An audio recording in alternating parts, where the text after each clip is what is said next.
The champagne glass shattered against marble. Not from a toast from a trembling hand. Clara Eisenberg's crimson lips had just formed the cruelest words in German. Look at these charity cases pretending they belong. She never expected the shabby American father beside her to lift his head, lock eyes with hers, and reply in flawless German, "I understand every word you said." The Berlin gala froze. Cameras turned. And in that single moment, arrogance met its reckoning. Stay with me until the end of this story and comment below with your city so I can see how far this journey travels. The invitation had been crumpled in David Cole's work jacket for 3 weeks before he actually looked at it. International Charity Gala for Language and Cultural Preservation. It read in elegant gold script. The Eisenberg Foundation cordially invites you to an evening of art, philanthropy, and hope. David had almost thrown it away. He was a mechanic in Philadelphia, hands stained with engine grease, boots worn down at the heels, a single father raising an 8-year-old daughter on a modest income. What business did he have at a gala in Berlin? But his boss, Mr. Kowalski, had insisted. "My wife can't make it," the older man had said, pressing the envelope into David's calloused palm. "Take Lila, get out of the city for a weekend. You both deserve it." So here they were. David Cole and his daughter Lila stood at the entrance of the Eisenberg Grand Hall, a cathedral of wealth that made David's chest tighten with inadequacy. Crystal chandeliers hung like frozen fireworks above their heads. Women in gowns that probably cost more than his annual rent glided past trailing perfume and laughter. Men in tailored tuxedos spoke in languages David recognized: French, Italian, Mandarin, and some he didn't. Lila squeezed his hand. "Dad?" she whispered, eyes wide as she took in the marble columns and the sweeping staircase. "This is like a castle." David smiled down at her. She wore a simple blue dress they'd found at a thrift store, carefully cleaned and pressed. Her dark hair was pulled back with a ribbon, the same ribbon her mother used to wear. Anna's ribbon. "It's pretty fancy, isn't it, sweetheart? Do you think Mama would have liked it here?" The question hit him like a fist to the sternum, but he kept his smile steady. "She would have loved seeing you here, looking so beautiful." They made their way to their assigned table, number 47, tucked in the back corner near the kitchen doors. David wasn't surprised. This was where people like them belonged, in places like this. The charity cases, the tokens of diversity for photo opportunities. But he didn't care. He was here for Lila to show her that the world was bigger than their 2-bedroom apartment above the auto shop.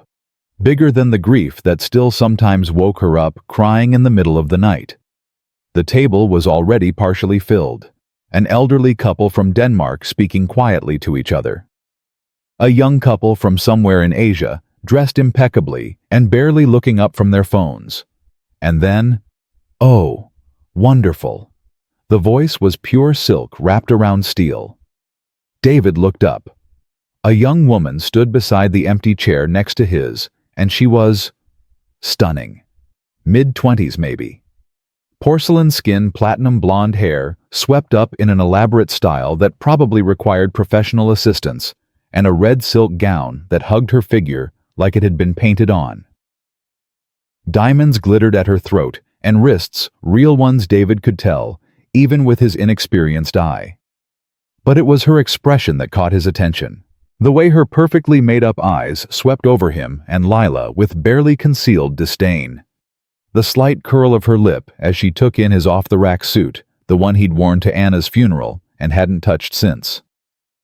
"Clara Eisenberg," she announced to the table at large, though her gaze lingered on the empty seats as if calculating whether she could request a different table without causing a scene.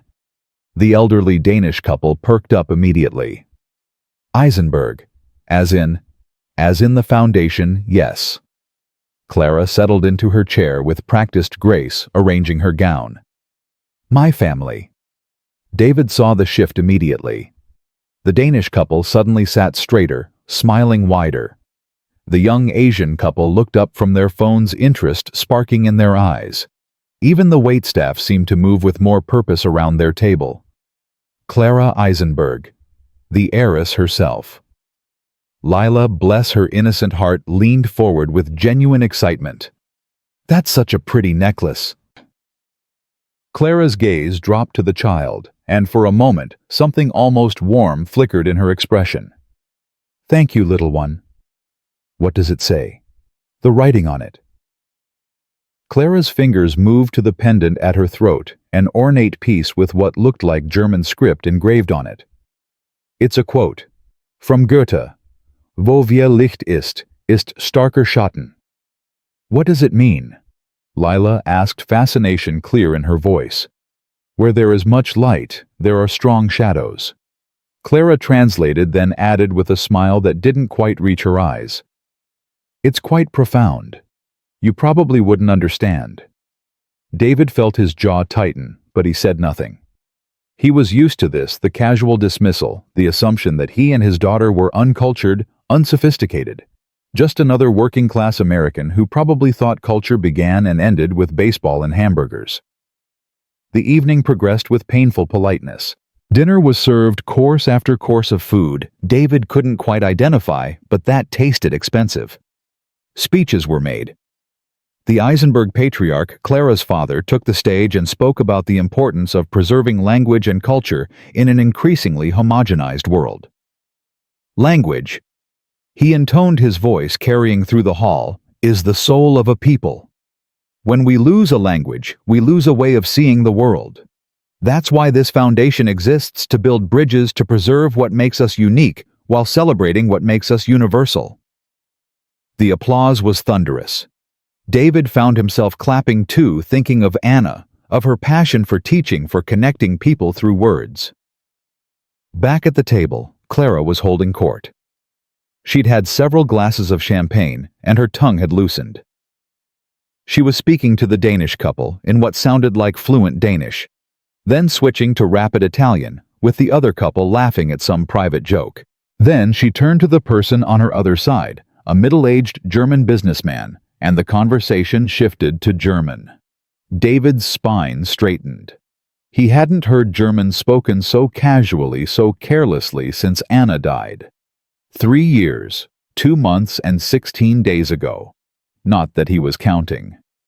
Diese Veranstaltung wird jedes Jahr schlimmer. Clara was saying, her voice carrying that particular tone of privileged complaint. So viele unpassende Menschen. This event gets worse every year. So many unsuitable people. The businessman chuckled. Ja, aber es ist gut fürs Image. Die Fotos mit den gewöhnlichen Leuten. Yes, but it's good for the image. The photos with the common people. Clara's laugh was like breaking glass. Genau, sieh dir zum Beispiel den Typen neben mir an. Sieht aus wie ein Mechaniker oder Hausmeister. Wahrscheinlich hat sein Chef ihm die Einladung aus Mitleid gegeben. Exactly. Look at the guy next to me, for example. He looks like a mechanic or janitor. His boss probably gave him the invitation out of pity. David's hands clenched under the table. Lila was looking at the stage, distracted by the slideshow of the foundation's work, unaware of what was being said about her father just 2 feet away. The businessman glanced at David, then back at Clara. Vorsichtig. Was ist, wenn Deutsch versteht? Careful. What if he understands? German? Clara waved a dismissive hand, her diamonds catching the light. Bitte. Sieh ihn dir an. Dieser Mann kennt wahrscheinlich nur Guten Tag und Bier bitte, typischer Amerikaner. Please. Look at him. This man probably only knows good day and beer, please. Typical American. The businessman laughed again, and Clara continued, emboldened. Ehrlich gesagt weiß ich nicht, warum wir so tun müssen, als ob diese Leute hierher gehören.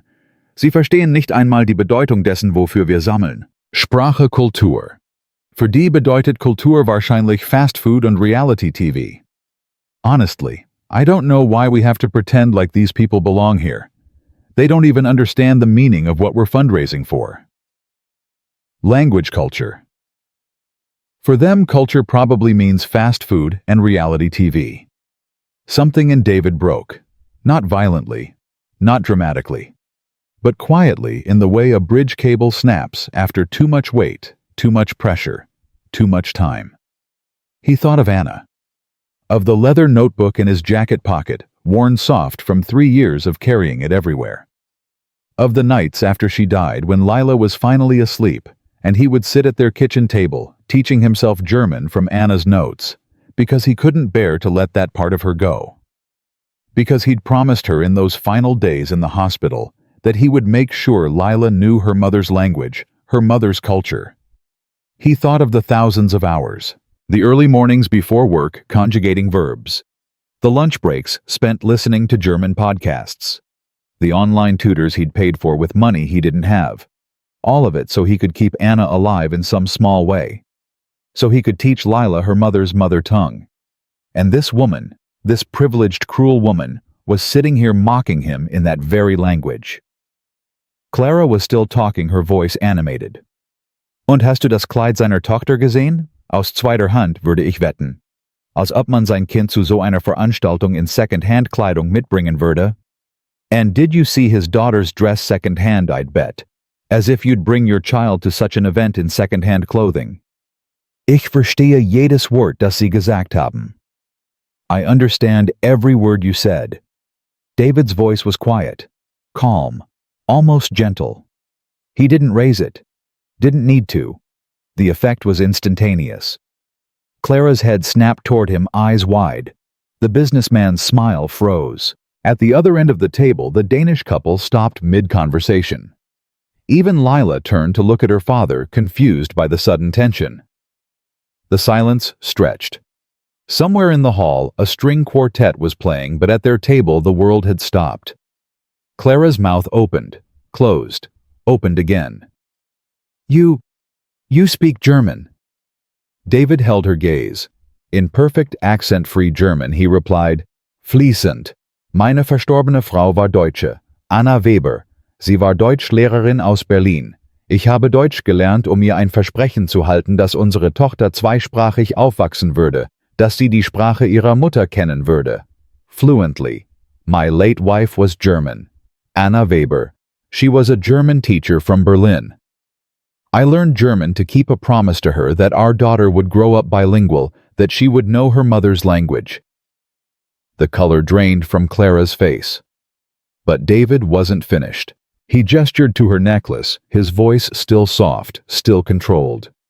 Und übrigens, Ihr Zitat, es ist nicht von Goethe, es ist von Heinrich Heine, aus dem Gedicht Die Nordsee, ein ziemlich grundlegender Fehler für jemanden, der Kultur schätzen will.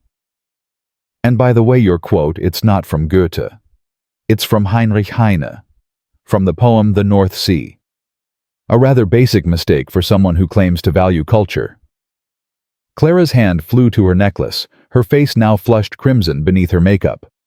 That's not... I was told it was Goethe. You were told wrong, David said, switching back to English.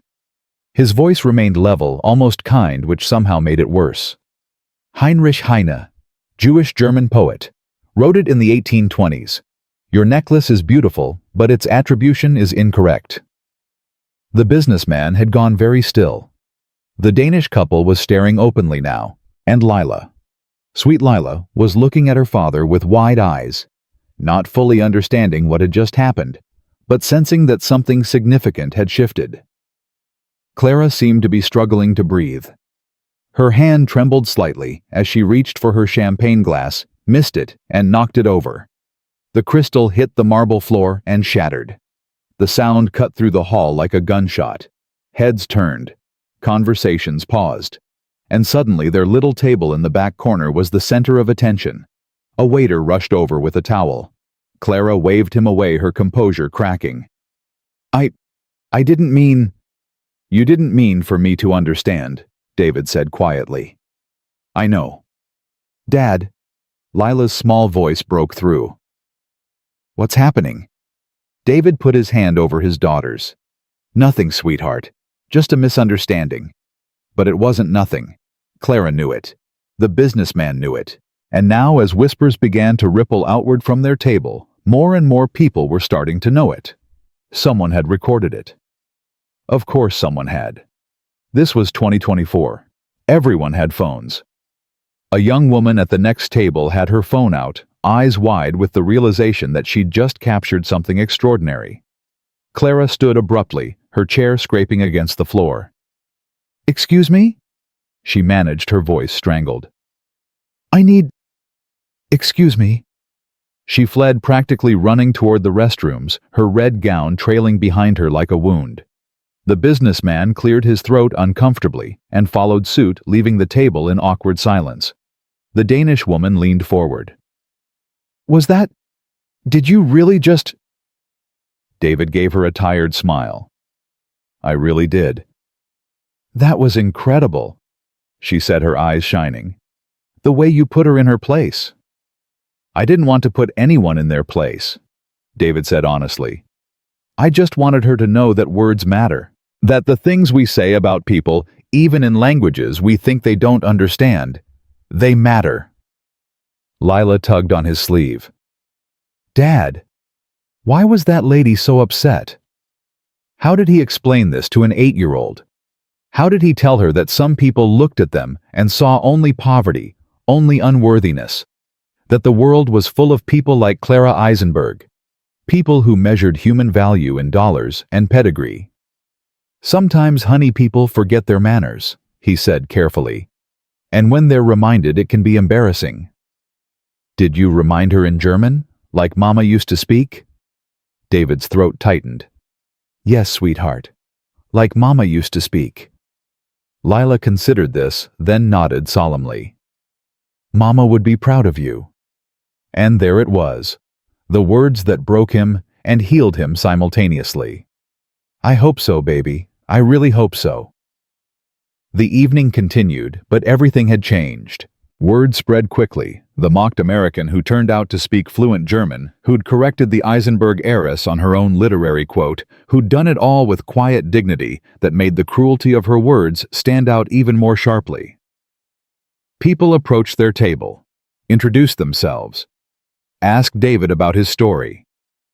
He told them in simple terms about Anna, about his promise, about learning German so Lila would always have a connection to the mother she barely remembered. Some were moved. Others were clearly just curious, wanting to be part of the scandal. David fielded it all with the same calm patience he'd shown Clara, though inside, he felt scraped raw. Then the auction began. It was the main event of the evening. Rare books, cultural artifacts, artwork from emerging and established artists. The proceeds would fund language programs in underserved communities around the world. David had planned to sit quietly through it, maybe bid on something small for Lila if the price was right. But then the auctioneer, an elegant woman in a black gown, stepped up to the microphone with a particular excitement in her voice. "Ladies and gentlemen, we now come to the final item of the evening, and it is truly special." The lights dimmed. A spotlight illuminated the stage as two assistants carefully wheeled out a painting. David's heart stopped. No, it couldn't be. But it was. "Heimat am Rhein," the auctioneer announced. "Home on the Rhine." Oil on canvas by Anna Weber, painted just months before her tragic passing 3 years ago. The painting glowed under the spotlight. David knew every brushstroke. He'd watched Anna create it during those final months when she was already sick, but still determined to finish this one last piece. It showed the Rhine River at sunset, the old German village where she'd grown up, the bridge where her parents had first met. It was her love letter to home, to heritage, to the place she'd left, but never forgotten. After she died, David hadn't been able to bear looking at it. He'd wrapped it carefully and stored it in the back of their closet, unable to throw it away, but unable to bear the pain of seeing it every day. Until 6 months ago, when he'd made a decision. Anna had always wanted her art to mean something, to help people. So David had contacted the Eisenberg Foundation, anonymously donated the painting with the stipulation that it be auctioned for their language education programs. He'd wanted to do something good in Anna's name, something she would have wanted. He never imagined he'd be here to see it. "We'll start the bidding at 10,000 euros, the auctioneer said. Paddles went up immediately. David sat frozen watching Anna's final work being evaluated, priced, fought over. 15,000. 20. 25. Lila gripped his hand. Dad, is that? Yeah, baby. That's Mama's painting. The one from the closet. I donated it. For the charity. I thought Mama would like that. Lila's eyes filled with tears, but she smiled. She would. The bidding climbed. 30,000. 35. The auctioneer was clearly thrilled. This was far exceeding expectations. And then from somewhere in the middle of the hall, a voice rang out. Male German accent dripping with amusement. 50,000 euros. Gasps rippled through the crowd. The auctioneer's eyes widened. 50,000. Do I hear 55? A pause. Then another voice. This one female. 55. The bidding war was on. The price climbed rapidly. 60, 65, 70,000 euros. David felt dizzy. He'd hoped the painting might raise a few thousand, enough to fund 1 or 2 scholarships. This was 100,000 euros. The hall erupted in applause. The auctioneer was beaming. 100,000 going once, going twice. And then David heard it. Laughter. Coming from a group of well-dressed men near the bar. They were looking at his table, looking at him. Das ist der Typ, one of them said, voice carrying. The mechanic. Someone should tell him he can't afford his own donation. That's the guy. More laughter. Cruel, delighted. The auctioneer was saying something, but David couldn't hear over the rushing in his ears. They actually thought he was trying to bid. That he was so poor, so stupid, he didn't realize he couldn't afford the painting he'd donated. The humiliation was complete, or it would have been. If David hadn't felt Lila's hand slip into his jacket pocket. If he hadn't felt her pull something out. If she hadn't held it up in the light, her voice clear and strong. Dad has the coin, though. The coin. Anna's lucky German coin. An old mark from her grandmother's collection, worn smooth with age. She'd kept it in a small velvet pouch, shown it to Lila when she was barely 4 years old, told her the story of her family crest on it. David had forgotten he'd put it in this jacket. But Lila hadn't. She held it up now, and the light caught the embossed image on its face. A crest. A very specific crest. The Weber family crest. The same crest that appeared small but unmistakable in the bottom corner of Anna's painting. The laughter died. The auctioneer stepped forward, squinting at the coin, then at the painting, then back at the coin. Her face went pale. Mein Gott, she whispered. And that's when the hall realized. That's when they understood. The shabby American at table 47 wasn't trying to bid on the painting. He was the donor. The husband of Anna Weber, the man the entire foundation was built to honor, preserving language, preserving culture, building bridges between worlds. He was one of them. Or rather, his late wife had been. And they'd treated him like trash. The silence was deafening. Clara Eisenberg emerged from wherever she'd been hiding, her face blotchy, her makeup smudged. She stared at the painting, at the coin, at David. Her hand rose slowly to her throat, to her necklace, and she went absolutely white. She stumbled forward, pushing through the crowd, until she reached the painting. Her fingers trembled as she reached out, touching the corner where Anna had signed her name. Anna Weber, she whispered. Oh God, Anna Weber. She turned to David, and there were tears streaming down her face now, genuine tears, not the delicate kind that look pretty. You're Anna Weber's husband. It wasn't a question. I am, David said quietly. She taught me. Clara said, her voice breaking. 5 years ago, I was studying in Berlin. She was my German literature professor. She was the one who taught me about Heine, about how language should build bridges, not walls. She looked down at her necklace, horror dawning in her eyes. She gave me this necklace as a graduation gift. She told me it was Heine, not Goethe. I changed it. I thought Goethe sounded more impressive.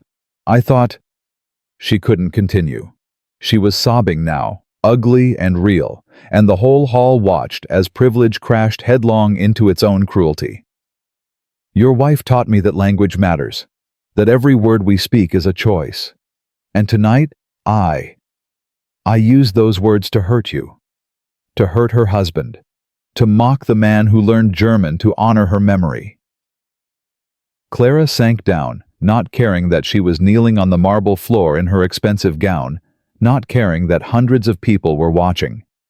She knelt beside Lila, looking at the little girl with anguished eyes. Your mother was a beautiful person, and I forgot everything she taught me. I'm so sorry. I'm so sorry. David stood there, this simple mechanic from Philadelphia, and felt the weight of 3 years of grief and struggle and lonely nights learning German verbs crash over him like a wave. But he also felt something else.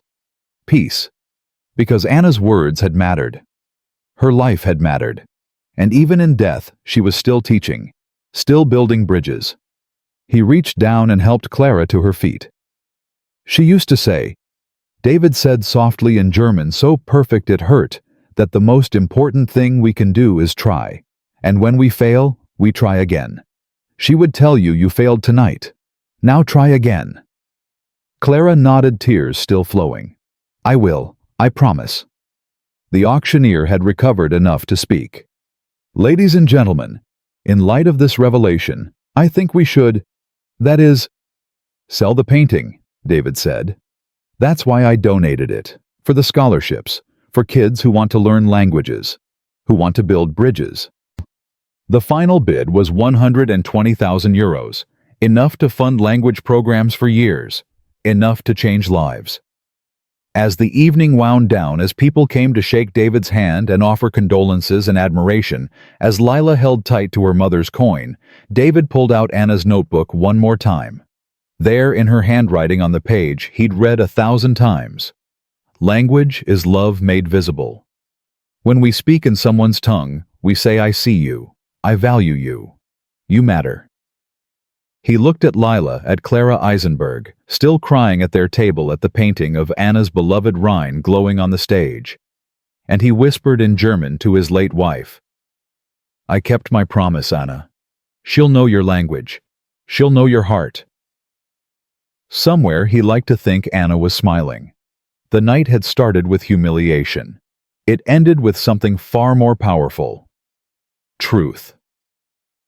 The video went viral before David and Lila even left the building. It started with the young woman at the next table, the one who'd captured Clara's humiliation on her phone. She'd posted it to Twitter with a simple caption, entitled Heiress mocks poor American in German. He responds fluently, watch until the end. Within an hour, it had 50,000 views. By the time David was buckling Lila into their taxi outside the Eisenberg Grand Hall, it had reached 500,000. But David didn't know that yet. He was too busy trying to process what had just happened, trying to quiet the storm in his chest. Lila fell asleep against his shoulder in the taxi, exhausted by the emotion and the late hour. David stroked her hair and stared out at the Berlin streets, the same streets Anna had walked as a girl, and felt the weight of 3 years pressing down on him all over again. His phone buzzed, then again, and again. He pulled it out, frowning. Texts from numbers he didn't recognize, emails flooding his inbox, notifications from social media accounts he barely used. What the hell? He muttered. One text was from his boss, Mr. Kowalski. 3 words, you're a hero. Another from his sister in Michigan. David, you're all over the internet. Call me now. Confused, David opened Twitter, and there it was. His face. Clara's face. The moment everything changed, captured in high definition, and shared around the world. The comments were overwhelming. This man learned an entire language to honor his dead wife, and some rich girl mocked him for being poor. I'm sobbing. The way he corrected her about Goethe versus Heine. The precision. The grace. Single dad works as a mechanic and learned fluent German in his spare time. Meanwhile, I can't even learn Spanish on Duolingo. That heiress got destroyed, and honestly, she deserved every second of it. David's hands trembled as he scrolled. This wasn't what he wanted. He hadn't stood up to Clara for internet fame or viral revenge. He'd done it because he couldn't let Anna's language, her gift to him, be used as a weapon against him one more time. Back at their hotel, a modest place 15 minutes from the gala, David tucked Lila into bed and sat by the window watching the city lights blur through his exhaustion. He pulled Anna's notebook from his jacket pocket, the leather worn soft as skin from 3 years of constant handling. He opened it to a random page. Anna's handwriting greeted him, neat and precise little notes in the margins where she'd corrected herself or added thoughts. Lesson 47, the subjunctive mood. One page read, "For wishes, possibilities, and things that might have been." Below it in different ink, dated 2 weeks before she died. David, if you're reading this, you kept your promise. I knew you would. The subjunctive is tricky, but remember, it's the language of hope, of imagining better worlds. Ich liebe dich, always. David's vision blurred. He pressed his palm against the page as if he could reach back through time and touch her hand as she wrote those words. His phone rang. He almost didn't answer, but the caller ID showed the Eisenberg Foundation's main number. "Mr. Cole." A woman's voice, professional but uncertain. "This is Margaret Bauer, Director of Communications for the Eisenberg Foundation. I'm so sorry to call so late, but we need to discuss what happened tonight." David closed his eyes. "If this is about legal action..." No, nothing like that." She sounded genuinely distressed. "Mr. Cole, we owe you an enormous apology. Clara has been... well, she's been inconsolable since the revelation about your wife. She's asked to speak with you if you'd be willing." "I don't think that's..." "Please," Margaret interrupted gently. "I know you have every right to refuse, but Clara wants to make this right, and frankly, so does the entire foundation. Your wife's work, her legacy. We had no idea you were here. If we'd known, you'd have what? Given me a better table." The bitterness surprised him. Silence on the other end. Then quietly, "You're right. That's exactly what we would have done. And that's part of the problem, isn't it?" David didn't answer. "Will you meet with Clara tomorrow?" Margaret asked. "Just for coffee. She has something she wants to give you. Something that belonged to your wife." That got his attention. "What do you mean?" "It's better if Clara explains. Please, Mr. Cole. 1 hour of your time." Against his better judgment, David agreed. The next morning, Lila bounced on his hotel bed, too excited to sleep in despite the late night. "Dad, there's a lady on TV talking about you." David groaned and rolled over. "What?" Sure enough, the German morning news was running a segment about the gala. They'd gotten hold of the video, and a cultural commentator was analyzing it with the kind of serious enthusiasm Germans reserved for matters of language and propriety. "What we see here," the woman was saying in German, "is a profound moment of cultural reckoning.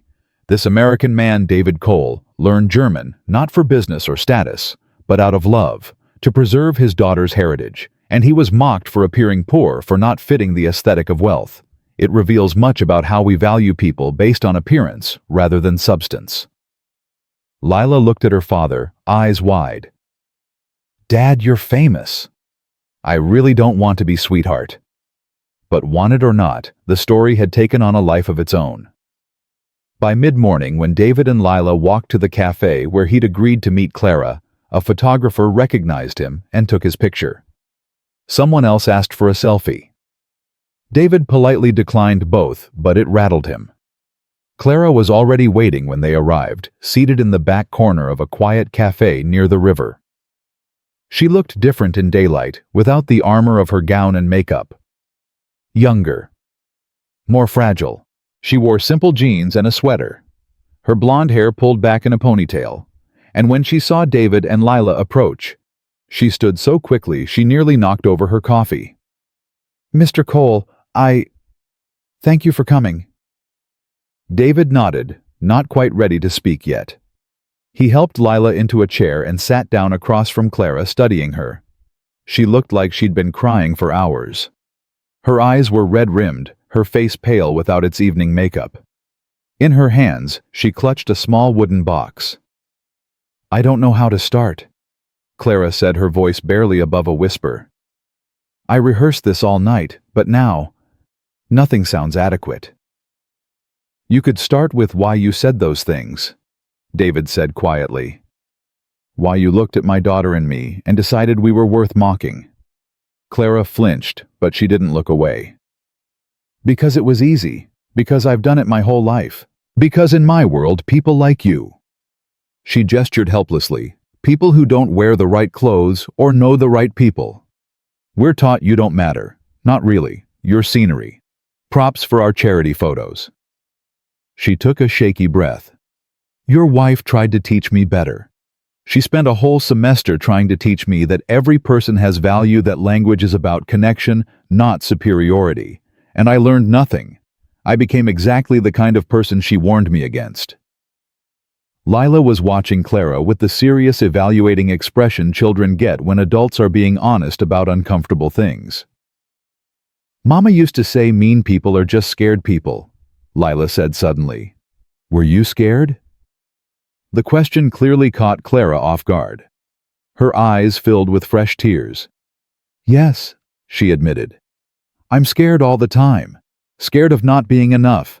Of disappointing my family. Of people seeing through all this." She gestured at herself and realizing there's not much substance underneath.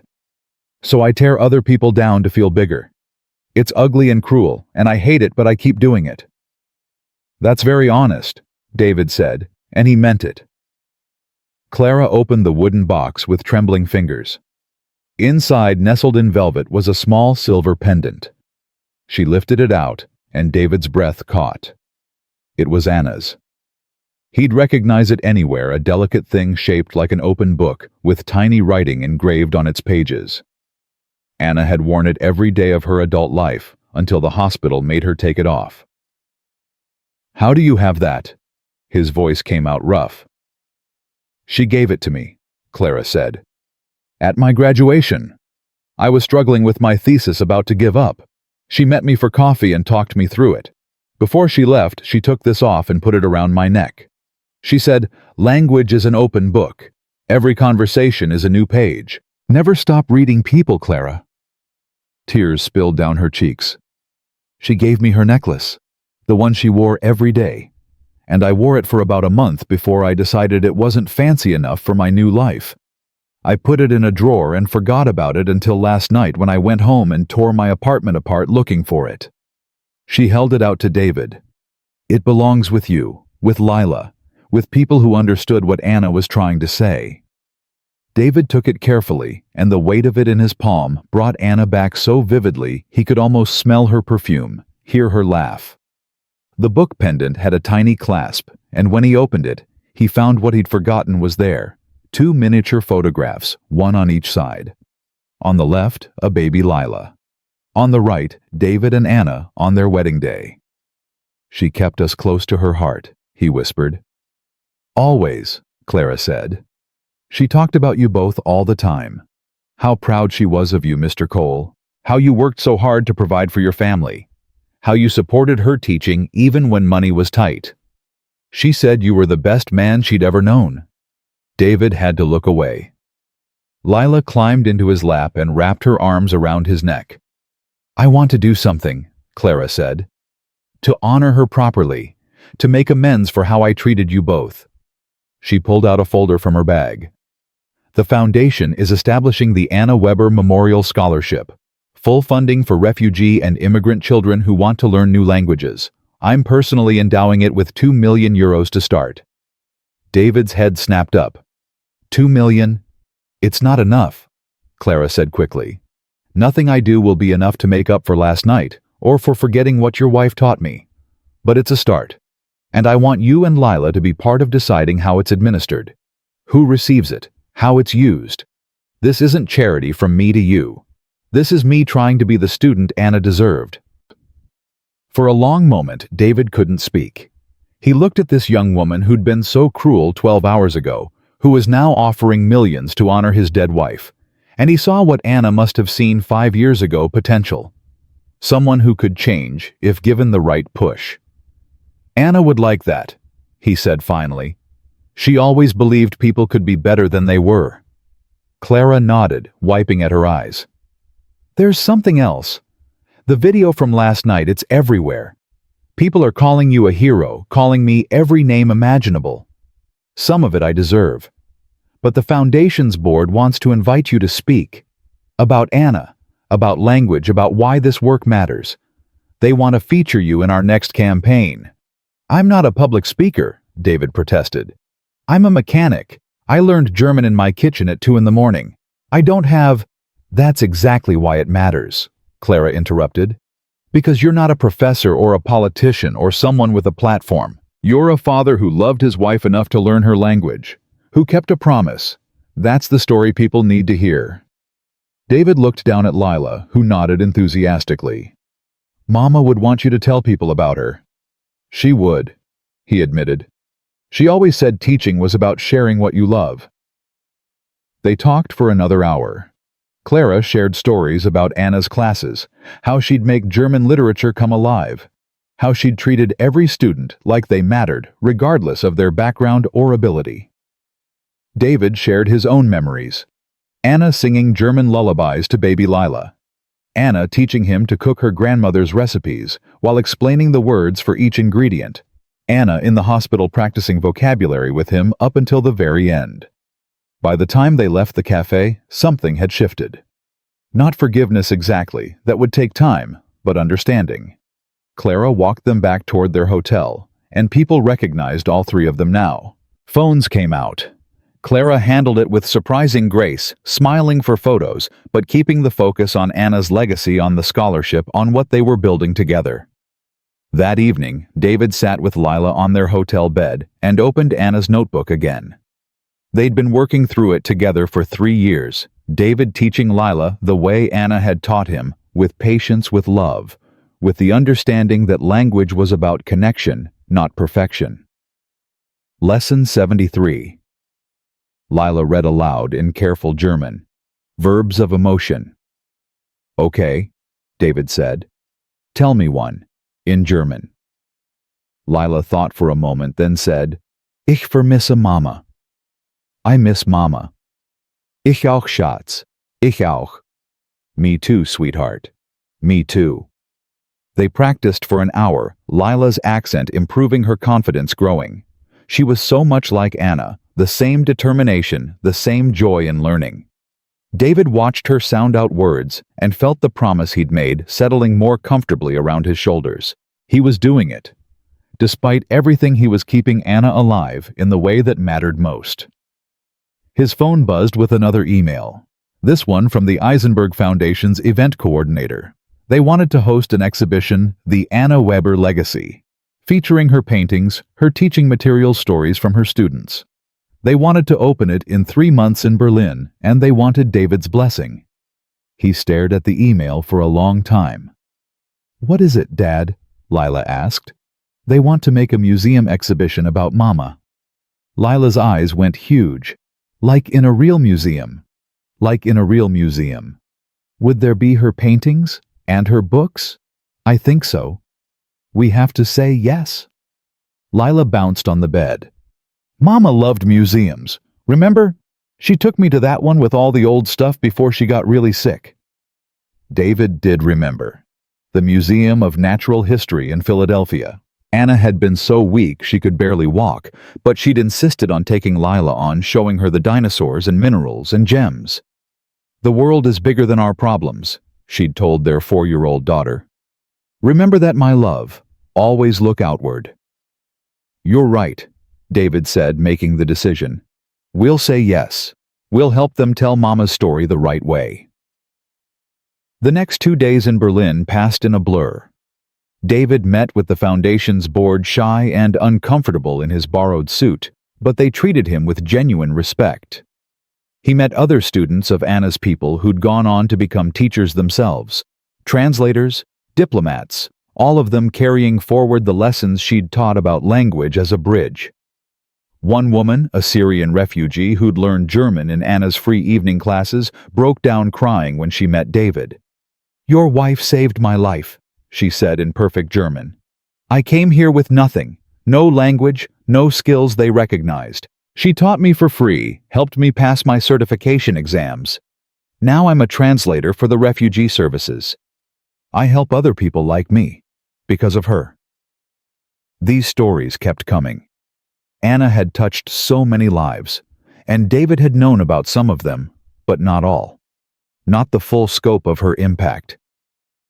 On their last night in Berlin, David took Lila to the Rhine River, to the spot Anna had painted in Heimat am Rhein. They stood on the old stone bridge as the sun set, painting the sky in the same golds and crimsons Anna had captured on canvas. "Is this where Mama grew up?" Lila asked. "Near here. She used to come to this bridge with her grandmother." "It's pretty." "It is." Lila was quiet for a moment, then asked, "Dad, why did you really learn German? I mean, the real reason."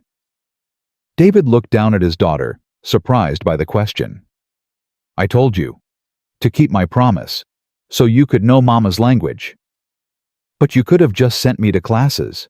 You didn't have to learn it yourself. Smart girl, too smart sometimes." "You want the truth?" David asked. "Always." He knelt down so they were eye level. "The truth is, after Mama died, I felt like I was drowning. Everything reminded me of her, but I couldn't hold on to her.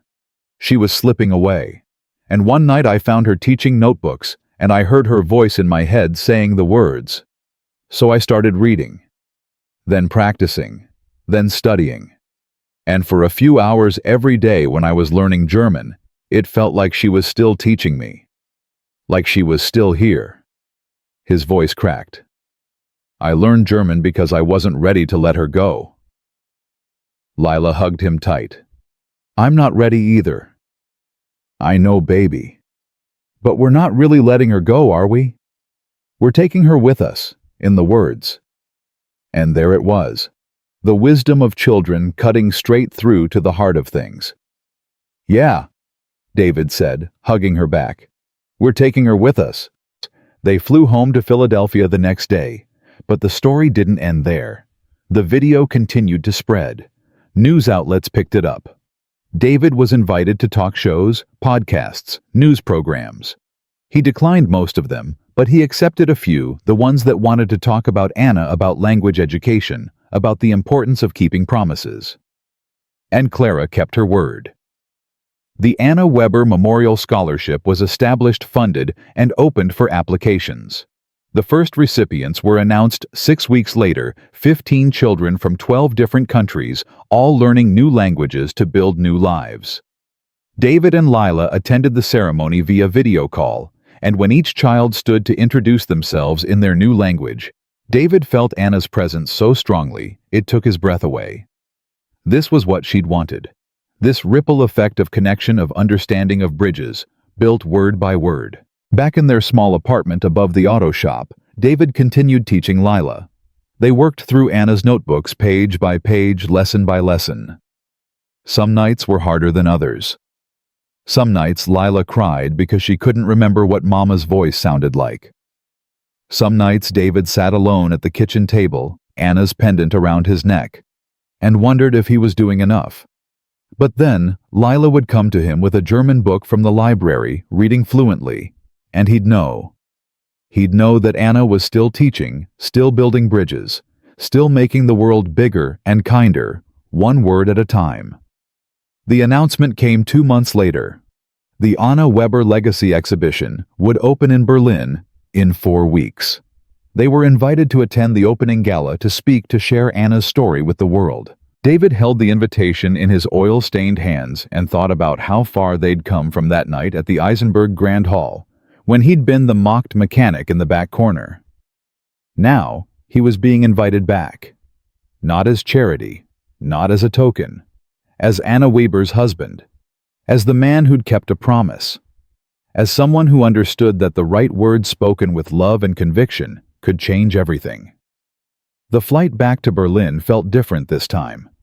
David wasn't nervous the way he'd been before, clutching a crumpled invitation and wondering if he belonged. This time, he and Lila sat in business class, an upgrade courtesy of the Eisenberg Foundation, and people recognized him. The flight attendant asked for a photo. The man across the aisle told him his story had inspired him to finally learn his late mother's native Polish. Lila pressed her face against the window as they descended, watching the city lights spread out below like a constellation. "Do you think Mama can see us from heaven?" she asked suddenly. David squeezed her hand. "I think if heaven is real, she's got the best seat in the house. And she's proud. So proud, baby. So incredibly proud." The exhibition opening was scheduled for Saturday evening, but they arrived Thursday to help with final preparations. Clara met them at the airport herself. No driver, no entourage, just her in jeans and a sweater, holding a sign that said, "Family Cole," with a hand-drawn heart. She hugged Lila first, then David, and there was something different about her. Lighter, less weighted by the armor she'd worn before. "How was the flight?" she asked as they walked to her car. "Fancy," Lila announced. "We got warm cookies and the seats turned into beds." Clara laughed. "Good, you deserve fancy." She glanced at David. "Both of you do." They drove through Berlin, and Clara pointed out landmarks, speaking in German to Lila, who responded with increasing confidence. David listened to his daughter chattering away in Anna's language and felt that familiar ache of pride and loss braided together. The museum space was in the Cultural District, a beautiful old building with high ceilings and natural light. When they walked in, David stopped breathing. Anna's paintings covered the walls. Not just Heimat am Rhein, but works he'd never seen, pieces she must have created before they met or given to students over the years. Landscapes of Germany, portraits of her students, abstract pieces that captured emotion in color and movement. There was her grandmother's house, the bridge where they'd stood just months ago. The Rhine in different seasons, different lights. But it wasn't just paintings. Glass cases held her teaching materials, worn textbooks with her notes in the margins, handmade flashcards, lesson plans covered in her precise handwriting. There were letters from students, dozens of them, telling how she'd changed their lives. Photographs of her teaching, laughing, helping a refugee practice pronunciation, celebrating a student's breakthrough. In the center of the main gallery stood a recreation of her classroom, complete with her actual desk, her chair, even the poster she'd kept on the wall. Die Grenzen meiner Sprache bedeuten die Grenzen meiner Welt. The limits of my language mean the limits of my world. We found as many of her students as we could, Clara said softly, watching David's face. They sent things, shared memories. Every person in these photographs has a story about how Anna changed their trajectory. Lila wandered from display to display, taking it all in with wide eyes. She stopped at a photograph of Anna holding a baby wearing the same blue dress Lila had worn to the first gala. "Dad, is that me?" David came to stand beside her. In the photo, Anna was radiant, healthy, holding infant Lila and laughing at something off camera. The caption read, "Anna Weber with her daughter Lila 2016. She often said that teaching was her second calling, motherhood was her first." "That's you," David confirmed, his voice thick. A museum curator approached an older woman with kind eyes. "Mr. Cole, I'm Dr. Hoffman, the head curator. Would you and Lila like to see the special collection? It's not open to the public yet." She led them to a smaller, quieter room. Inside was something David hadn't expected: Anna's personal notebooks. Not the teaching ones he had at home, but journals. Years of them, leather-bound and carefully preserved. "These were donated by Anna's mother, your former mother-in-law," Dr. Hoffman explained. "She thought you should see them first, decide what should be public and what should remain private." David picked up the nearest one with shaking hands. Anna's handwriting filled the pages, but these weren't lessons or vocab lists. These were her thoughts, her dreams, her fears. He opened to a random page dated 2 months before Lila was born. David is asleep on the couch, one hand on my belly, feeling the baby kick. He works so hard for us. Doubles, sometimes triples, so I can take maternity leave without worrying. He doesn't complain, just kisses me and says we're building something beautiful. I hope our daughter inherits his heart. I hope she learns that love isn't about grand gestures, it's about showing up day after day, choosing each other even when it's hard, especially when it's hard. David had to sit down. Clara appeared with water, and he drank it without tasting it. "There's more?" Dr. Hoffman said gently. "From the end." She handed him a different journal, this one dated to Anna's final months. David almost couldn't open it. These were her last thoughts. Her goodbyes, and reading them felt like losing her all over again. But he did, because Anna had wanted him to. The entry from 3 weeks before she died. "I made David promise something today. I made him swear he'd teach Lila German. He cried and said he couldn't. He wasn't a teacher, he'd fail her. But I know better. I know my David. He'll learn it himself first. He'll stay up late, work himself to exhaustion because that's who he is. He'll do it out of love. And when Lila speaks German, she'll be speaking David's love as much as my heritage. I won't live to see her grow up, but I'll live in every word she learns, every verb he teaches her, every sentence they build together. Das ist genug. That is enough." David couldn't see through his tears. Lila climbed into his lap, and they sat there together in this room full of Anna's memories, letting themselves feel everything. Later, Clara took them to dinner at a small restaurant Anna used to love. Over schnitzel and spätzle, she told them about the scholarship's first year. "We've already had over 300 applications," she said, "from 42 countries. Kids who want to learn German, English, French, Mandarin, so many languages." They all wrote essays about why language matters to them. I read every single one, and David, they sound just like Anna. Language is hope. Language is home. Language is how I'll build the life I dream of. Anna would cry reading those, David said. "I did," Clara admitted. "Multiple times. We're funding 30 full scholarships this year, but I want to expand. I've been talking to other foundations, other donors. This could be huge. This could change thousands of lives." "She'd like that," Lila said seriously. "Mama always wanted to help more people than she had time for." Clara smiled at her. "You sound just like her, you know. Same wisdom." The opening gala was everything the first one hadn't been. This time, when David and Lila arrived, they were greeted like honored guests. The press was there, but respectfully. No one mocked their clothing. Though this time, Clara had insisted on taking them shopping, and Lila wore a dress that actually fit, and David had a suit that didn't pull at the shoulders. But more importantly, Anna's former students were there. Dozens of them from all over the world gathered to honor the teacher who'd changed their lives. There was Amira, the Syrian refugee, now working as a translator and teaching German to new arrivals. There was Klaus, who'd been a struggling high school student when Anna tutored him for free, and was now a literature professor himself. There was Maria, who'd learned German to understand her grandmother's diary and had gone on to become a published author. Each of them had a story. Each of them had been touched by Anna's gift for seeing potential in people others overlooked. The formal program began with speeches. The Eisenberg patriarch spoke about the Foundation's mission. Dr. Hoffman discussed the exhibition's significance, and then Clara took the stage.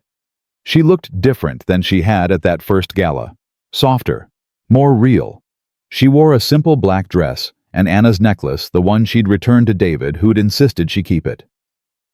3 months ago, Clara began, her voice steady.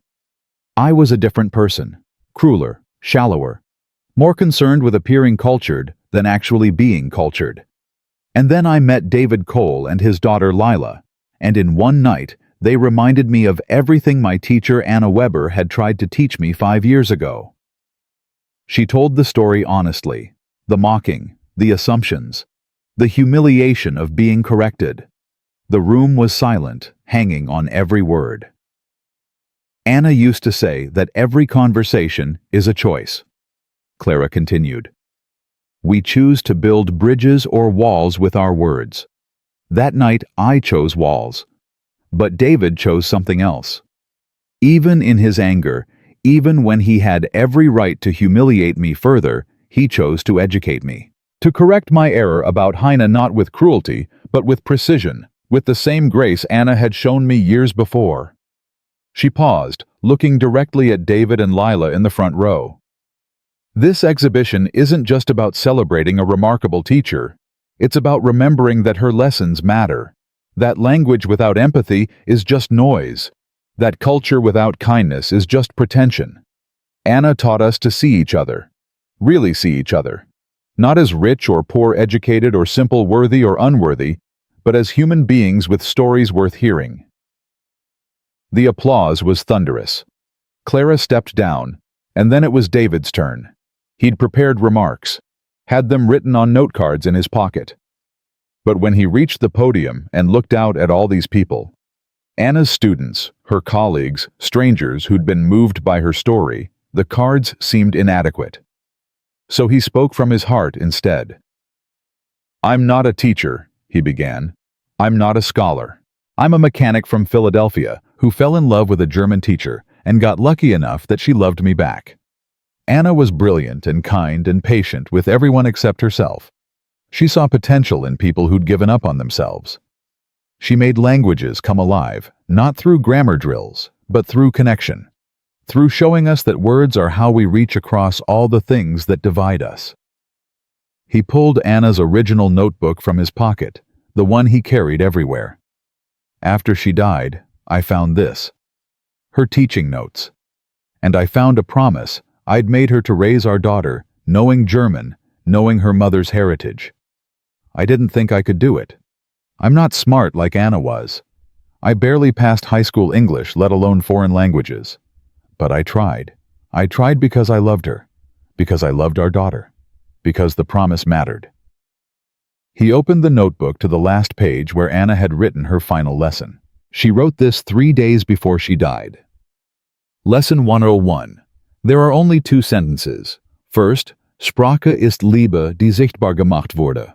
Language is love made visible. And second, Du hast es geschafft, mein Liebster. Ich bin stolz auf dich. His voice broke. You did it, my love. I'm proud of you. He looked up, tears streaming down his face. She knew, even then she knew I'd keep trying, that I wouldn't give up, and she was right. Because every time Lila speaks German, every time she reads one of her mother's books, or uses one of her mother's phrases, Anna lives. Not in the past. Right now. In this room. In every student she taught. In every life she touched. Lila stood up from her seat and walked to the podium. Without asking, without hesitating, she took the microphone in her small hands. Ich vermisse meine Mama jeden Tag, she said in clear, perfect German. I miss my mother every day, but I feel her every day too. When I speak her language, when I read her books, when my dad teaches me the way she taught him. Mama used to say that we never really lose the people we love. We carry them in our words, our memories, our choices. So I'm choosing to carry her forward, to be kind like she was, to see people like she did, to build bridges, not walls. The 8-year-old looked out at a room full of adults, many of them crying, and smiled Anna's smile. Danke, dass ihr euch an sie erinnert. Thank you for remembering her. The standing ovation lasted 5 minutes. People were openly sobbing. Even the stoic German journalists had tears in their eyes. After the speeches, David and Lila walked through the exhibition with Anna's former students, listening to their stories. Each one was a thread in the tapestry of her impact, and together they formed something beautiful and vast. Klaus pulled David aside at one point. I was failing out of school when I met Anna. 17, angry, convinced I was stupid because I couldn't read well. She diagnosed my dyslexia in one session, got me tested, fought the school to give me proper accommodations. But more than that, she made me believe I had value, that my brain wasn't broken, just different. She changed everything for me. She never mentioned you, David said. She never talked about individual students, said it wasn't about recognition. That was Anna, Klaus agreed. She did it for the doing, not the credit. The world needs more people like her. Near the end of the evening, as guests began to filter out, Clara approached with an elderly woman David didn't recognize. She was tiny, probably in her 80s, with white hair and Anna's eyes. David's heart stopped. Frau Weber. Anna's mother nodded, tears already flowing. David. Mein Sohn. My son. They embraced this mechanic from Philadelphia and the German grandmother he'd only met twice before, once at the wedding, once at the funeral. She'd stayed away, he knew, because the grief was too much. Seeing Lila was seeing Anna, and the pain was unbearable. But here she was now.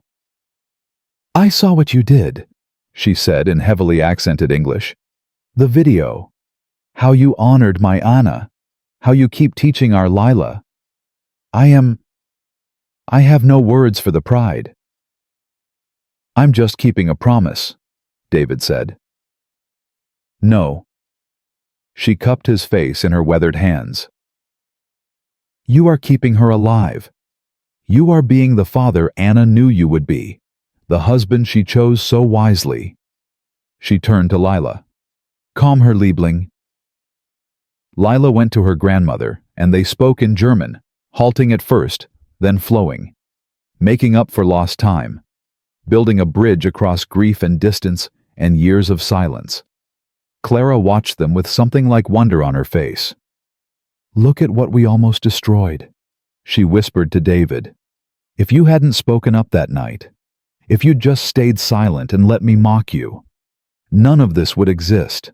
The scholarship, the exhibition, these connections. Something would have happened eventually, David said. Anna's impact was too big to stay hidden. Maybe, but you accelerated it. You turned a moment of cruelty into a catalyst for change. That's not nothing. The last guest left around midnight. The museum staff began breaking down chairs, dimming lights. But David, Lila, Clara, and Frau Weber stayed sitting on a bench in front of Anna's largest painting, just talking. About Anna, about language, about the future. The scholarship applications, Clara said. There's one I want you to read, from a boy in Afghanistan. His father was a translator for American forces. They had to flee after the withdrawal. He's learning English now, living in a refugee camp in Germany, and he wrote that language is the only home he has left, the only thing they couldn't take from him. Anna would have given him a full ride on the spot, David said. We already did. Clara smiled. All 30 scholarships are decided, but I'm expanding it. Another 50 next year, 100 the year after. This is just the beginning. Frau Weber spoke up, her voice soft. My daughter dreamed of this. A world where language opens doors instead of closing them. Where children like her, Lila, like this Afghan boy, can belong anywhere because they carry many worlds inside them. We're making it real, Clara said. All of us. Together. They sat in comfortable silence, 4 people bound by love for a woman who wasn't there, but somehow still was. In the paintings on the walls, in the languages they spoke, in the choices they were making to honor her memory. Finally, Lila yawned, and David knew it was time. They said their goodbyes, promised to meet tomorrow for breakfast, and walked out into the Berlin night. The street was quiet, just the sound of their footsteps and distant traffic. Lila held David's hand on one side, and the lucky German coin on the other, the Weber family crest catching the streetlight. Dad, she asked sleepily, do you think we did good for Mama? David thought about the exhibition, the scholarship, the lives that would be changed. He thought about Anna's mother, reconnecting with her granddaughter, about Clara transformed from cruel heiress to genuine advocate, about all those students whose stories would ripple forward, creating more teachers, more translators, more bridge builders. Yeah, baby, he said, his voice full. I think we did real good. And somewhere in the space between English and German, between memory and hope, between grief and joy, David could almost hear Anna's voice saying what she always used to say when he doubted himself. Ich wusste, dass du es schaffen würdest, mein Liebster. I knew you would do it, my love. The promise was kept, the bridges were built, and Anna Weber's legacy would continue word by word, life by life for generations to come. The morning after the exhibition opening, David woke to find Lila already dressed and sitting at the hotel room desk, carefully writing something in a notebook. Not Anna's notebook, her own, a new one Clara had given her the day before, with Lila Weber Cole embossed on the cover in gold letters. "What are you working on, sweetheart?" David asked, stretching. "I'm making a list," Lila said without looking up. "Of all the German words Mama taught me that I remember, and the ones you taught me. I want to know how many I know now." David came to stand behind her, reading over her shoulder. The list was already 2 pages long, words carefully printed in Lila's round handwriting, with little notes beside some of them. Schmetterling, butterfly Mama's favorite, and Geborgenheit, the feeling of being safe. Dad says there's no English word for it. "That's a lot of words," David said softly. 347 so far, Lila reported proudly.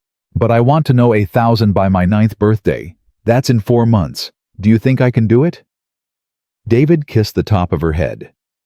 "I think you can do anything you set your mind to. You're your mother's daughter." They met Frau Weber and Clara for breakfast at a cafe overlooking the Spree River. Anna's mother had barely let go of Lila since they'd reconnected, making up for 3 years of absence with fierce grandmother love. She'd brought gifts, a silver bracelet that had belonged to Anna as a child, a book of German fairy tales, and something that made David's breath catch, Anna's childhood teddy bear, worn and loved and smelling faintly of the lavender sachets Frau Weber kept in her closets. "This was hers," Lila whispered, clutching the bear to her chest. "She called him Bearkin," Frau Weber said.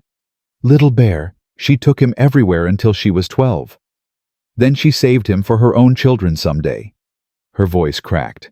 "I should have given him to you sooner. I could not bear to part with anything of hers. It was selfish." "It wasn't selfish," David said firmly. "It was grief, and grief doesn't have a timeline." Clara was quieter than usual, picking at her breakfast and watching the three of them with an expression David couldn't quite read. Finally, she set down her fork and said, "I need to tell you all something about the scholarship." They looked at her expectantly.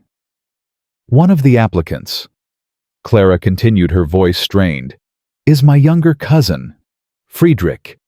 He's 17, struggling in school, and his parents are furious with him because he wants to study Arabic instead of business like they planned.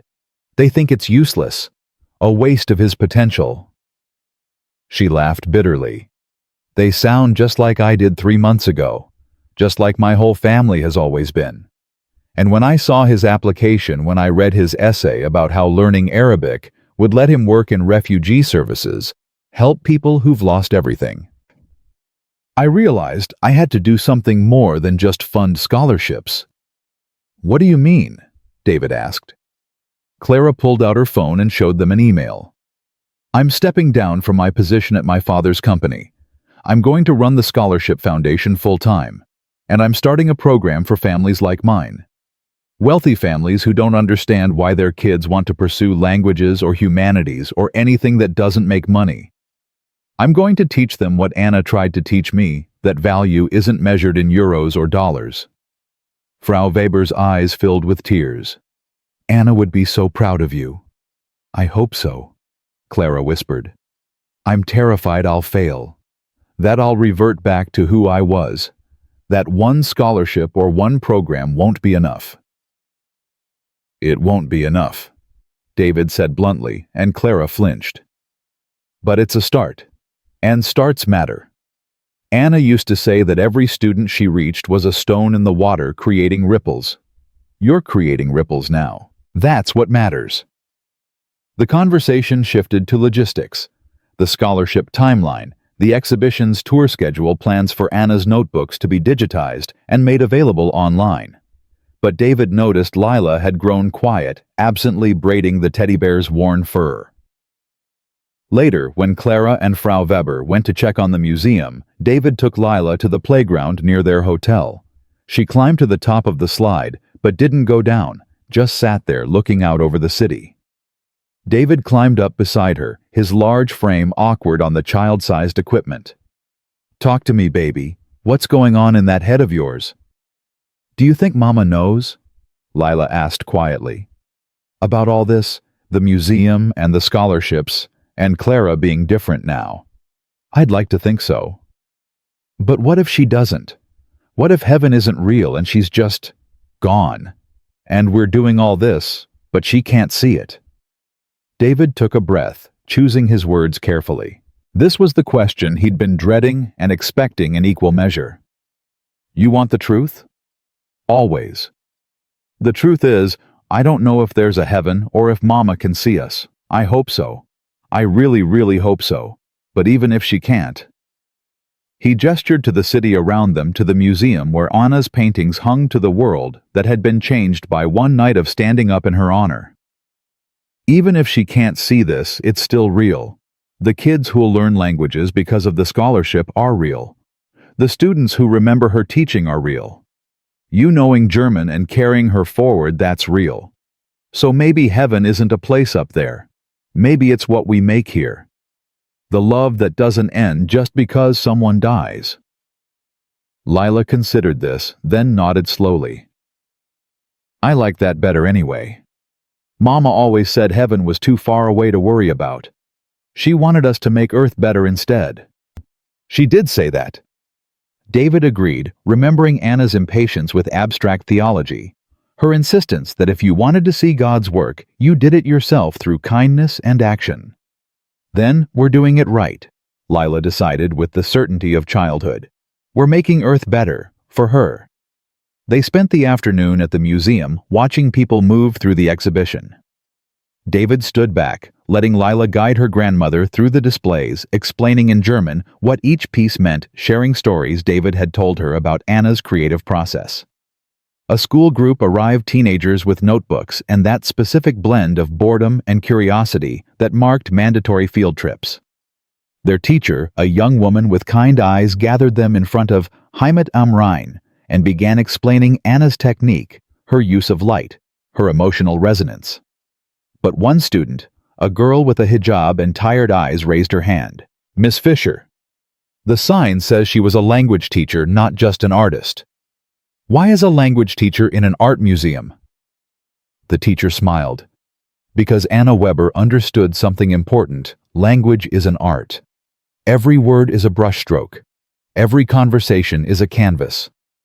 She taught her students that learning a new language wasn't just about grammar and vocabulary, it was about painting themselves into a new world.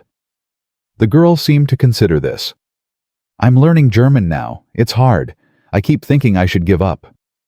"Where are you from?" the teacher asked gently. "Syria. We came here 2 years ago." "Then you're exactly who Anna Weber would have celebrated. She believed that people who speak multiple languages carry multiple worlds inside them. You're not losing your Arabic by learning German. You're expanding, becoming more." The girl's eyes brightened slightly. She moved closer to the painting, studying it with new interest. And David, watching from across the room, felt Anna's presence so strongly he had to steady himself against the wall. This was the ripple effect.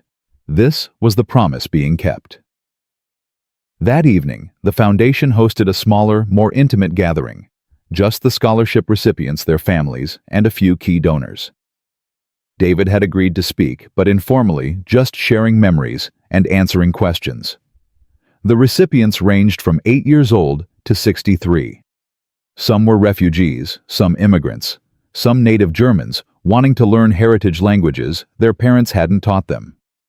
Each had a story. Each carried Anna's mission forward in their own way. A young man from Somalia stood up, hands shaking as he held his certificate. "I want to say thank you, not just for the money, but for seeing me. Where I come from, where I live now in the camp, people look through us like we're ghosts. But this scholarship, it says I matter, that my dream of becoming a translator matters, that I can help my community matters. He switched to careful German. Ihre Frau hat das verstanden. Sie hat Menschen gesehen. Your wife understood that. She saw people. She did? David agreed, his throat tight. And she'd want you to know that your dream isn't just valid, it's vital. The world needs translators, needs people who can bridge languages and cultures. You're not just learning words, you're becoming a bridge. A middle-aged woman from Pakistan spoke next, her voice soft. I came to Germany 20 years ago for marriage. My husband's family expected me to stay home, not work, not study. I speak Urdu and English, and some broken German. This scholarship will let me finally learn properly, get my certification, maybe work as a translator too. My daughters will see that it's never too late to grow. Anna had believed that. That growth had no age limit, no expiration date. You could become more at 20 or 40 or 70. You could always expand. The stories continued, each one a thread in the tapestry Anna had started weaving years ago. Clara listened with rapt attention, taking notes, asking questions, making connections. She introduced recipients to each other, helping a Syrian refugee connect with a German tutoring student, linking a Somali translator with a Pakistani mother who needed help navigating the certification process. She was building community, creating networks, doing exactly what Anna would have done. During a break, Frau Weber pulled David aside. I have something for you. I should have given it years ago, but I was not ready. She handed him a sealed envelope yellowed with age. Anna wrote this the week before she died. For you. To be opened. She said you would know when. David held the envelope like it might shatter. Anna's handwriting on the outside, für David, wenn die Zeit reif ist. For David. When the time is right. Is the time right now? He asked Frau Weber.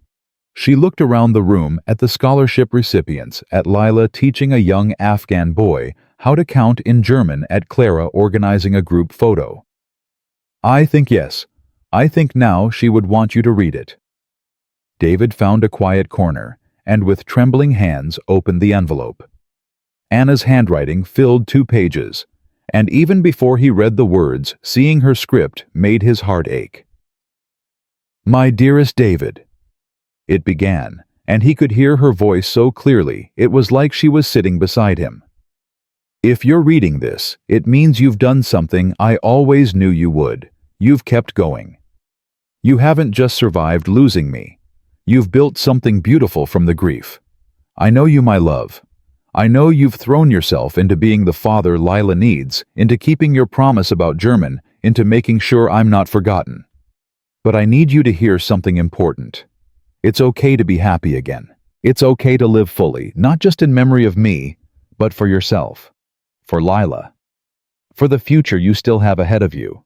I chose you because you're extraordinary in the quietest, most profound ways. You see people. You show up. You love without reservation. Don't let grief steal that from you. Don't let my death make you smaller. Let it make you bigger, braver, more willing to risk your heart. Teach Lila everything. Not just German, but kindness, resilience. How to fail and get back up. How to love fiercely, even when loss is inevitable. Show her that life is worth living fully, worth risking, worth embracing, even when it hurts. And David. Forgive yourself for whatever you think you didn't do, for the times you were tired or short-tempered or human, for not saving me because you couldn't, my love, no matter how much you wanted to. You gave me everything. You gave me joy and partnership and the most beautiful daughter. You gave me a love story worth every moment, even the ending. Ich liebe dich, für immer. I love you, forever. Your Anna. P.S. When Lila asks if I'm proud of you, tell her yes. Tell her every single day, because I am, so impossibly proud. David couldn't see through his tears. He sat there, Anna's final words pressed against his chest, and let himself break open. Not with the sharp-edged grief of the early days, but with something softer, bittersweet. The ache of missing someone who'd loved him so completely mixed with gratitude that he'd been loved at all. Clara found him like that and sat down beside him, without speaking, just present. After a while, she asked quietly, "From Anna?" "Yeah." "Do you want to be alone?" David shook his head. "No, I think I've been alone enough." They sat together, watching the scholarship recipients laugh and connect, watching Lila flourish in her element, surrounded by people who valued language and culture and bridge building, watching Anna's legacy become real. "I've been thinking," Clara said carefully, "about what you said, about ripples. I want to expand the program beyond just scholarships. I want to create community centers in refugee areas, places where people can learn languages but also meet others, share meals, build connections. Language classes, but also art therapy, job training, childcare, so parents can actually attend. Make it holistic." "That's ambitious," David said. Anna was ambitious. She just hid it under humility. Clara glanced at him. "I talked to my father. He's funding the first 3 centers, Berlin, Hamburg, and Frankfurt. We're calling them Anna Weber houses, places of welcome." David's breath caught. Houses of welcome. Anna used to say that's what language should be, a house that welcomes everyone in. "I know. I found it in one of her teaching journals." Clara pulled out her phone and showed him a photograph of Anna's handwriting. "Sprache sollte ein Haus sein, das jeden willkommen heißt. Kein Schloss mit Wachen, sondern ein offenes Haus mit vielen Türen." Language should be a house that welcomes everyone in. Not a castle with guards, but an open house with many doors. She really believed that, David said, even when people told her it was naive or idealistic. "Was it naive?" Clara asked. David looked around the room at people from a dozen countries connecting through words and goodwill, at barriers dissolving and bridges being built. No, she was right. She was right about everything. The evening wound down eventually. Recipients departed with certificates and hope and connections that would ripple forward into futures none of them could fully see yet. Frau Weber hugged Lila goodnight, promising to take her to Anna's childhood home the next day. Clara stayed behind helping clean up, and David found himself working alongside her, stacking chairs and collecting forgotten coats. "Can I ask you something personal?" Clara said as they worked. "Sure." "Do you ever get angry at her? At Anna for leaving you with all this responsibility, for making you into a single parent who has to be both mother and father, for the promise she made you keep?" David paused, considering the question honestly. "Sometimes. In the beginning, yeah. I was furious. Not at her exactly, but at the universe, at cancer, at God if he exists. Why her? Why not me? Why did Lila have to lose her mother?" He resumed stacking chairs. But the anger faded. "Because I realized Anna didn't leave me with responsibility, she left me with purpose. Every German word I teach Lila, every story I share about her mother, that's not burden. That's gift. It's how I keep Anna alive. How I keep myself connected to the best thing that ever happened to me." "You really loved her," Clara said softly. "I really did. Still do." David smiled. "Love doesn't end just because someone dies. It just changes shape, becomes memory and action and choice. I choose to love her every day by being the father she believed I could be." Clara wiped at her eyes. "I hope someone loves me like that someday. Not the grand gesture kind of love. The showing up every day kind." "You'll find it," David said.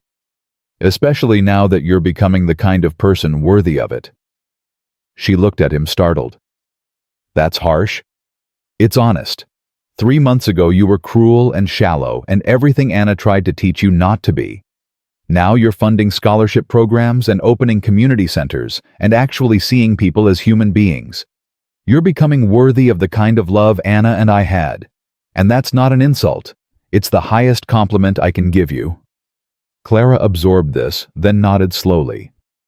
"Thank you for not giving up on me, for letting me be part of this. Anna wouldn't have given up on you, so neither will I." They finished cleaning in comfortable silence. Outside Berlin glittered under a clear night sky, the same stars Anna had looked at as a girl, the same moon Lila would grow up under, the same world constantly changing, and yet somehow constant in its need for people who chose kindness over cruelty, connection over division. Back at the hotel, David tucked Lila into bed and pulled out his phone. He opened his email and started typing. "Dear Mr. and Mrs. Weber," he wrote in German. "I know we've been distant since Anna's funeral. I know seeing Lila hurts because she looks so much like her mother. But I want you to know that your granddaughter is extraordinary. She speaks German beautifully. She carries Anna's kindness and intelligence. And she needs her grandparents. We both do. If you're willing, I'd like us to be family again. Not just for special occasions, but really. The way Anna would have wanted." He hit send before he could second-guess himself. The response came within minutes. Just 3 words from Frau Weber. "We're coming nach Hause." We're coming home, and David understood. Not home to Germany. Home to them. To Lila. To the family that Anna had built, and that survived her death because love, real love, didn't break that easily. He looked at Lila, sleeping peacefully, clutching her mother's teddy bear, and at Anna's notebooks stacked on the nightstand, and at the scholarship certificate Clara had framed for them as a keepsake. He looked at all the evidence of promises kept and bridges built, and love that transcended death. Then he opened Anna's notebook to the next lesson they'd study together, and began preparing the way he did every night to be the teacher his daughter needed.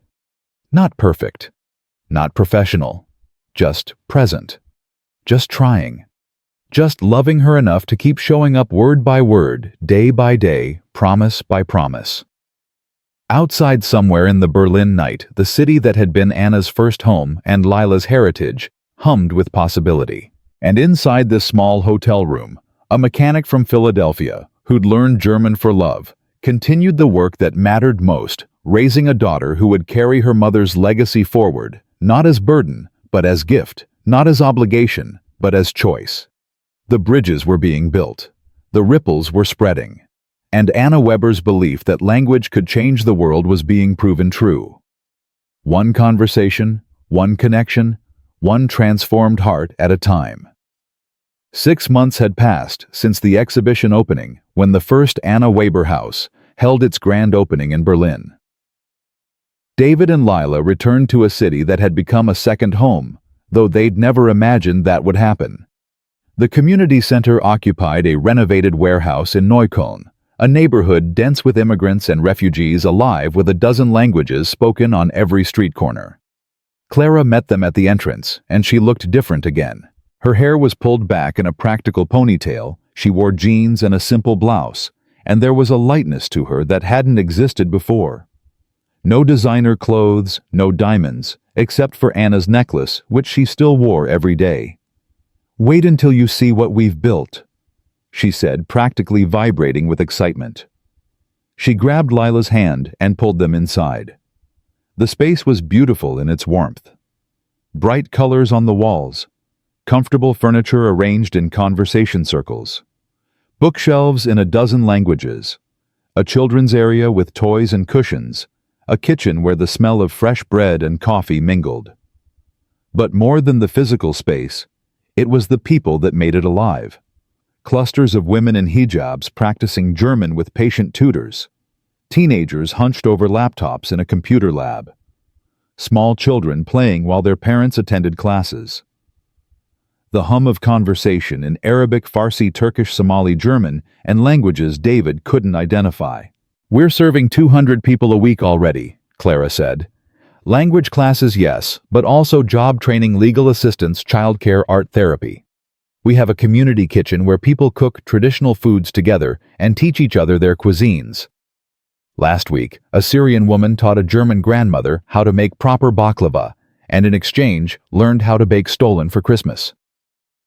Lila was already gravitating toward the children's area, where a young woman was reading a picture book in German to a mixed group of kids. The reader looked up, and her face lit with recognition. Lila, Mr. Cole. It was Amira, the Syrian refugee, who'd been Anna's student, now working as a translator and volunteer coordinator for the center. "You work here?" Lila asked, delighted. "3 days a week. The other days I'm at the Refugee Services office. But this place, it feels like home, like what Anna would have wanted." Amira switched to German, speaking slowly so the children could follow. "These kids remind me why language matters. They're between worlds right now, not quite belonging to their parents' home countries anymore, not quite German yet. But here, they can be both. They can be everything." One of the children, a boy of about 5 with enormous dark eyes, tugged on David's sleeve. "Bist du Lila's papa? Are you Lila's papa?" David knelt to his level. "Ja, das bin ich. Yes, I am. Sprichst du auch Deutsch? You speak German too. Ich habe es gelernt, ein Versprechen zu halten. I learned it to keep a promise." The boy considered this seriously, then nodded as if this made perfect sense. Children understood promises in a way adults sometimes forgot. The grand opening ceremony began an hour later. The space filled with supporters, donors, community members, and press. The mayor of Berlin gave a speech about integration and welcome. The Eisenberg patriarch spoke about his daughter's transformation and the foundation's new direction. And then Clara took the microphone. "A year ago," she began, "I was a different person. I measured people by their wealth and their status. I used language as a weapon to exclude rather than a tool to connect. And then I met David Cole and his daughter Lila, and in one humiliating moment I learned that everything I thought I knew about value and worth was wrong." She told the story again, but this time with a year of growth behind it, with the weight of real change. "Anna Weber taught me 5 years ago that language is love made visible. I didn't understand it then. I thought it was just a pretty phrase. But now I see it everywhere. In the mother who learns German so she can read her child's school reports. In the father who masters English so he can help his family navigate their new country. In the teenager who studies 3 languages because she wants to be a bridge between her parents' world and her own. Language is how we say, I see you, I value you, you matter." The applause was sustained and genuine. Clara's father watched with tears in his eyes, seeing perhaps what his daughter had become when she stopped trying to be what he expected and started becoming who she was meant to be. Then it was David's turn. He'd spoken at enough events now that the nerves had dulled, but his message never changed. He pulled Anna's notebook from his jacket pocket, always with him, always close. "My wife Anna believed that every person contains multitudes," he said. "That we're all carrying different worlds inside us, different languages, different stories. She believed that when we learn someone else's language, we're not just learning words. We're learning to see the world through their eyes. We're expanding our capacity for empathy, for understanding, for love." He opened the notebook to a page Lila had bookmarked, marked with a pressed flower Anna had placed there years ago. She wrote this lesson a month before she died. Language Lesson 99. There is no such thing as a perfect speaker. We are all learners always. Even native speakers make mistakes, forget words, mangle grammar. What matters is the trying. What matters is showing up with good faith and an open heart and a willingness to be wrong and try again. This is how we build bridges, not through perfection, but through persistent, imperfect effort. He looked up at the crowd, at all these people trying in their own ways. That's what this place is. Not perfect, but persistent. A space where people can show up imperfectly and still be welcomed, still be valued, still belong. After the speeches, Lila pulled David aside, her face serious. "Dad, I want to do something. Can I teach a class?" "Teach a class, honey, you're 8. Almost 9. And I know German and English. I could help the little kids, just basic words and songs, the way you teach me." Her eyes pleaded. "Mama started teaching when she was in high school, right? She told me once that she tutored younger kids." David's heart swelled. Of course Lila wanted to teach. Of course she'd inherited this too. Let me talk to Clara and Amira. If they think you're ready, we'll figure it out. They did think she was ready. A week later, Lila Cole began teaching her first class at the Anna Weber House, German for Little Ones, meeting twice a week, 15 minutes of songs and games, and basic vocabulary for children ages 4 to 7. David stayed for the first session, watching his daughter stand in front of 5 refugee children and teach them the same songs Anna had taught her as a toddler. Backe Backe Kuchen, Lila sang, and the children echoed her, giggling and clapping. Der Bäcker hat gerufen. And David saw it, the unbroken line from Anna to him to Lila, the legacy flowing forward like a river, each generation adding to it, carrying it onward. The months continued to unfold. The scholarship program expanded to 100 recipients. The second Anna Weber House opened in Hamburg, then the third in Frankfurt. Stories began emerging of scholarship recipients achieving remarkable things. The Somali translator David had met was now working with the UN, helping coordinate relief efforts. The Pakistani mother had gotten her certification and was teaching Urdu to German intelligence services. Friedrich, Clara's cousin, who'd wanted to study Arabic, had founded a youth exchange program between German and Syrian students. The ripples Anna had started were becoming waves. Frau Weber and Anna's father moved to Berlin to be closer to Lila, buying a small apartment near the first Anna Weber house. They'd missed 3 years of their granddaughter's life, but they were making up for it now. Every Sunday, they had family dinner, David, Lila, the Webers, and often Clara, who'd become part of this chosen family built from grief and transformation. One Sunday evening, as they cleared dishes and spoke in the easy mix of German and English that had become their household language, Frau Weber brought out a box David had never seen. "I have been sorting Anna's things," she said, "finding more to add to the museum collection. But this..." She opened the box carefully. Inside were letters, dozens of them, all addressed to Anna from former students around the world. She kept every single one, Frau Weber said. From 20 years of teaching. Every thank you note, every update, every graduation announcement. She saved them all. David picked up one at random, dated 15 years earlier. A student writing from university.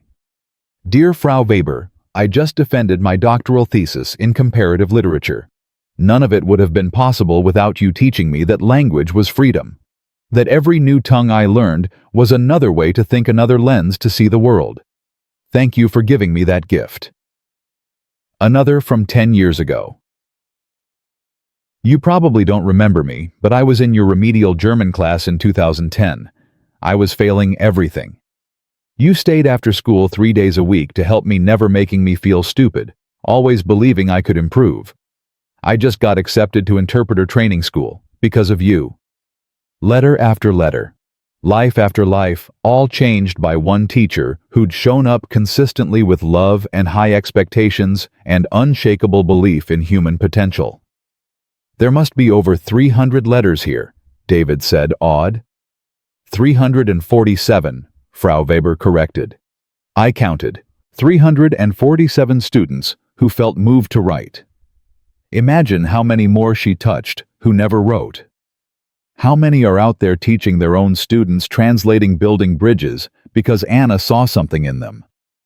Lila was reading one of the letters, her lips moving silently. She looked up, eyes bright. "Can we put these in the museum? So people can see how many lives Mama changed." "I was hoping we would," Frau Weber said. That night, after Lila was asleep, David sat at the Weber's kitchen table with Anna's parents and Clara, reading through the letters together. Each one was a window into Anna's impact, and collectively, they painted a portrait of a woman who'd lived her values so completely that her influence would echo for generations. "You know what's remarkable," Clara said, holding a letter from a former student who was now a teacher himself, implementing Anna's methods with his own classes. "It's not just that Anna changed lives, it's that she taught people how to change other lives. Every student she reached went on to reach others. The multiplication effect it's infinite, actually. There's no end to it." That's what she wanted. David said quietly. She used to say that teaching wasn't about transfer of knowledge. It was about lighting fires, and fires spread. Anna's father, who'd been mostly silent all evening, spoke up. I did not always understand my daughter's choices. I wanted her to pursue more prestigious work, university professorship instead of community education, research instead of remedial classes. I thought she was wasting her potential on students who would not appreciate it. His voice cracked. I was wrong. I was so wrong. She saw what I could not, that prestige is empty. Impact is everything. She never resented you for it, David told him. She understood that you wanted the best for her. She just had a different definition of best. The conversation drifted to the future. Clara was planning 2 more Anna Weber houses, one in Munich and one in Cologne. She'd recruited a team of true believers, people who understood that the work was about dignity, not charity. The scholarship program had a waiting list of over 1,000 applicants now. They needed more funding, more infrastructure, more everything. I've been thinking, Clara said carefully, about making this permanent, creating an endowment large enough that the scholarships and the houses can run in perpetuity. Even after I'm gone, after all of us are gone, Anna's work continues. How large an endowment are we talking? David asked. Clara took a breath. 50 million euros to start. Invested conservatively, it should generate enough annual income to fund everything indefinitely. The number was staggering. David couldn't even conceptualize that kind of money. My trust fund matures next year when I turn 30, Clara continued. I inherit everything my grandfather left me. I've been thinking about it for months, and I want to donate most of it. Not all. I'm not stupid, I'll keep enough to live comfortably. But the bulk of it, I wanted to do what Anna would have done with it. Frau Weber reached across the table and took Clara's hand. You have become the student Anna always knew you could be. I'm trying, Clara whispered. Every day I'm trying. 2 years passed. Lila turned 11 and was now fluent in German, teaching 3 classes a week at the Anna Weber house and starting to learn Spanish because she wanted to help the growing Latin American community in their Philadelphia neighborhood. She'd read all of Anna's notebooks cover to cover and had started her own documenting her journey as a young teacher in training. The exhibition had toured to 12 cities across Europe and North America. The scholarship program had funded over 300 students. 5 Anna Weber houses were operating with 3 more in development. And the impact kept multiplying students, teaching students bridges, building more bridges. Love made visible in dozens of languages. David had been offered a position as a spokesperson for the foundation, but he'd declined. He was still a mechanic, still living above the auto shop in Philadelphia, still teaching Lila every night at their kitchen table. That was his role. That was his promise. Not fame or recognition, but the quiet daily work of keeping Anna alive in the way that mattered most. But he'd agreed to speak at one final event, the dedication of the Anna Weber Memorial Garden in Berlin, adjacent to the first Anna Weber house. It would be a space for quiet reflection, with plants from Anna's favorite gardens and benches engraved with her most powerful quotes about language and connection. The dedication fell on what would have been Anna's 45th birthday. David and Lila arrived early before the crowds and walked through the garden alone. It was beautiful roses and lavender, and the bright blue flowers. Anna had loved pathways winding through carefully tended beds, a small fountain in the center with water flowing over stones. Lila found the bench dedicated to her mother and ran her fingers over the engraved words. Die Grenzen meiner Sprache bedeuten die Grenzen meiner Welt. Lasst uns unsere Grenzen erweitern. The limits of my language mean the limits of my world. Let us expand our limits. She would have loved this, Lila said softly. She would have, David agreed. Then quieter. I think she does. You think she's watching. I think she's everywhere, in every student learning a new language, in every refugee finding home through words, in every bridge being built, in you. He pulled out the lucky German coin from his pocket, the Weber family crest worn but still visible. She gave you this to remember where you came from. Lila reached into her own pocket and pulled out something David hadn't seen before, a new coin, shiny and bright. And I'm making my own. For where I'm going. The coin collector at school helped me design it. See? The new coin bore a design Lila had drawn herself, 2 bridges, meeting in the middle, with words in English and German encircling it. Building bridges. Brücken bauen. One treasure for where we came from, Lila said, holding up the old coin. One for where we're going. She held up the new one.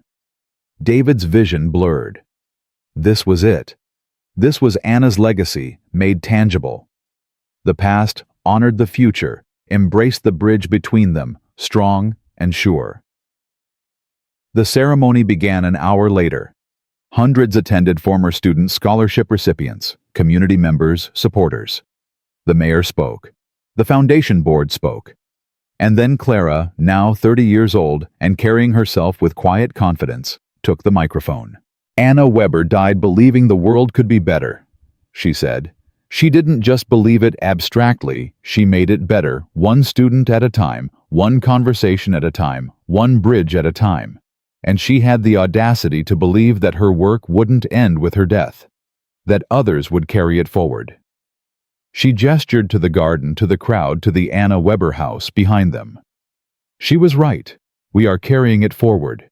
Every scholarship awarded, every language learned, every connection made, that's Anna's vision becoming real.